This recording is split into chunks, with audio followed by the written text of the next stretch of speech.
Hello everyone and welcome back to another day in the life video. Next week I'm starting my first independent clinical experience at our campus hospital where I'll be working with my clinical instructor on an orthopedic/trauma floor for the next 8 weeks.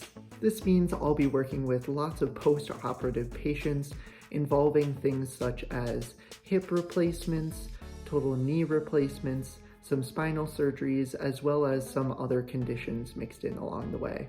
So let's get into it. On Monday, I quickly reviewed all of the onboarding information I was sent by the site, including where and when we are meeting on the first day, as well as any logistical information we needed to be aware of. Then I headed over to the badging office to get my newly printed badge for access around the hospital. I headed over to the hospital to make sure it was functional. Yay, it worked! Once inside, I got familiar with the route I needed to take on the first day to get to our orientation spot, as well as made sure I could make my way back out. After my small adventure on the site, I took some time to email my clinical instructor and let them know I had my functional badge. The remainder of the week I spent getting some well-deserved relaxation in between some small bouts of reviewing material relevant to the patients I would be treating during my rotation, as well as the inpatient environment as a whole. I started by refreshing myself on anatomy of the back and spine, the hip, and the leg. Of course, I couldn't forget to review a bit of material regarding post-operative restrictions for some of the common surgeries I would see, as well as some basic lab values and ECG readings to give myself a good foundation in the inpatient environment. This will provide me with some great knowledge to draw from for patient education and help ensure my patients do not re-injure their operative area early on in their care. Now, since this clinical is still part of my coursework, I do have a couple of assignments I need to complete with my clinical instructor throughout the experience. I decided to put them all together on one document with the due dates and print out a copy which I'll hand to my clinical instructor on the first day to ensure we're on the same page in terms of what needs to be completed when.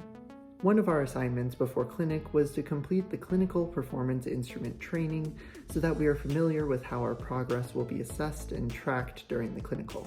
Luckily, it only took around 30 minutes to complete, so it was nice and easy. On top of my assignments document, I also wanted to have my goals for the experience both on myself and have a copy for my instructor to have to keep me accountable. So I grabbed 2 note cards and wrote out some of the things I know I need to work on, which will give a great conversation starter for the first day.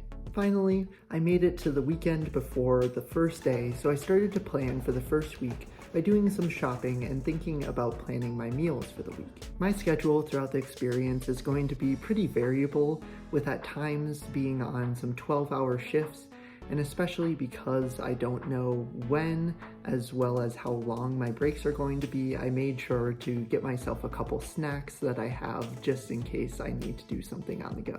Once my breakfast and lunch for the first day were prepared, I gathered my scrubs, badge, and all the electronics I need for the first day and packed things up so I could just grab everything and go in the morning. Just like that, I was all ready for my first day of my clinical and acute care and made sure to get to bed early so that I got enough sleep for my first 12-hour long day on Monday. If you are as hyped about this clinical experience as I am and want to see how it goes, make sure to look out for a video next week on Monday for an update on the first week. Please also make sure to like and subscribe down below if you enjoyed this quick video.